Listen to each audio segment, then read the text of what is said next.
Bom, pessoal, depois dessa análise um pouco mais conjuntural aí da agricultura brasileira, lá desde o passado colonial até os dias atuais com o agronegócio, vamos começar a ver agora algumas questões mais técnicas, tá, da nossa agricultura, até para a gente poder entender como é que acontece essa dinâmica aí de expansão da fronteira agrícola, de não reforma agrária e tudo isso. Vamos lá.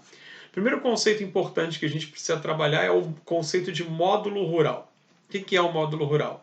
É o tamanho de terra grande o suficiente para sustentar uma família de 4 pessoas adultas, tá certo?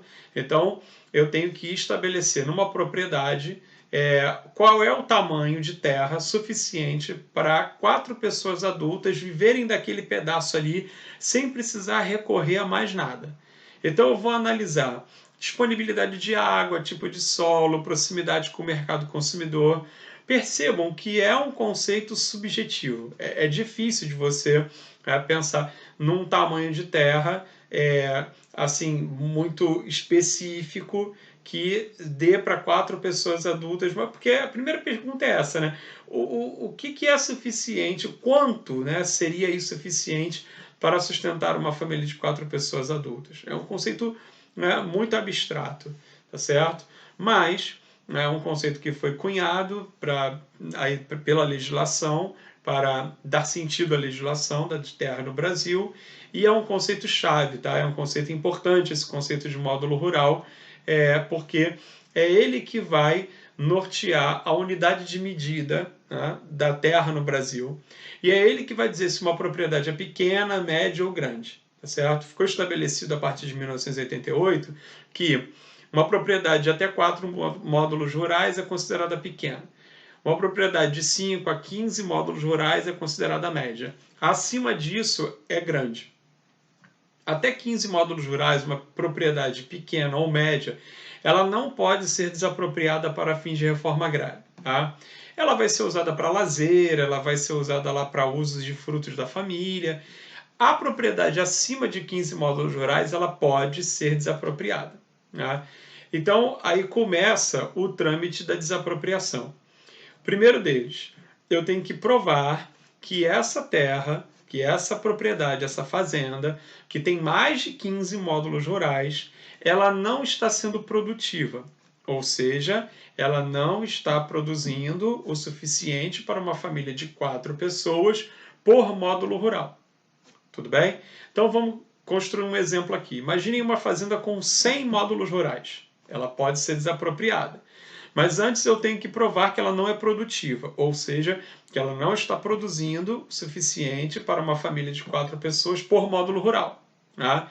Que, só fazendo um parêntese, percebam, não existe uma medida padrão para esse módulo rural, não existe uma medida única, porque vai variar de município para município, inclusive. Tá? São 5.565 municípios no Brasil e cada um vai ter um número diferente para esse módulo rural, tá certo?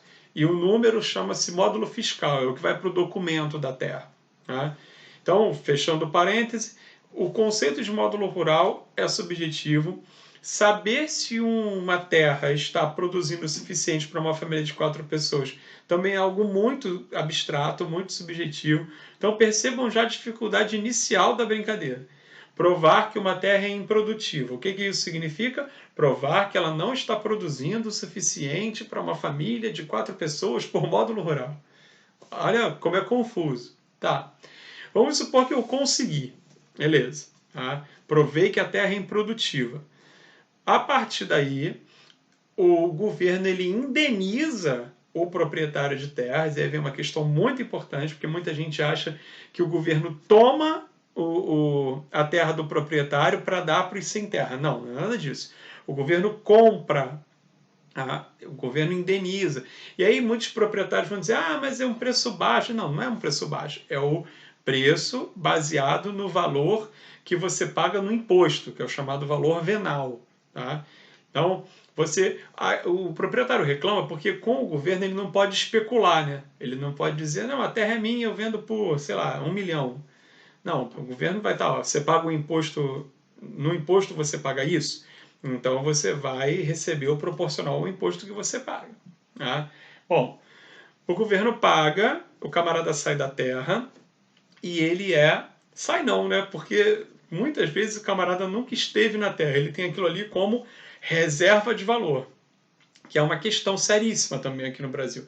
O camarada compra a terra e deixa valorizando como se estivesse investindo na bolsa de valores, sabe? Na caderneta de poupança. Isso é uma loucura.